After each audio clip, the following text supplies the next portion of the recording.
Here's the system, and you can see how much moisture is wrapped in on the southern edge of it as it's rained. So we're picking up even maybe a few thunderstorms, non-severe, but thunderstorms around Indianapolis. But from Peoria to Chicago, it's a heavy, wet snow. So with this system, maybe you even get a little thunder snow out of it. We'll have to see if that happens. But heavy snow nonetheless this afternoon before we see a little changeover going into tonight. So the onset of this will be this afternoon, starts from the south, works its way north, and then we'll be looking at precipitation all afternoon and evening long once it arrives. Tonight, we'll have a little window of rain as we get a little warm sector that builds in. It's a brief window, and then we change back to snow as temperatures fall into the 20s. Winds will stay high through tomorrow and will be right around the freezing mark with some blowing snow.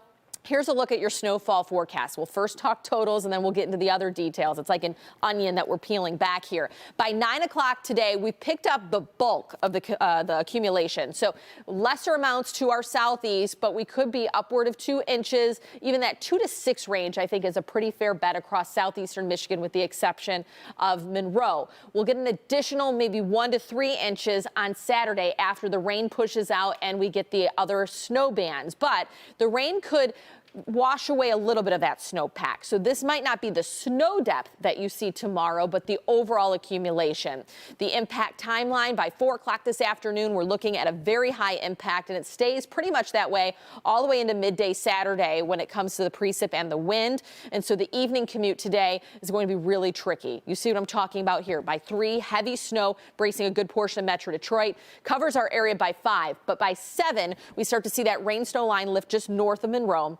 Window is short, so by really midnight, I think a lot of that rain's out of here, and then we're in and out of the snow throughout the day tomorrow. Wind gusts will exceed 50 miles per hour at times tomorrow, and that feels like forecast will be dipping. So we'll have close to single-digit wind chills come Saturday morning, and then by Sunday, we're sub-zero throughout all of the day. So if you're going to be tailgating outside of Ford Field, just a quick note that you will need to bundle up. Here's your future forecast. Will be single-digit lows going into next week, and we struggle to get to the teens for highs.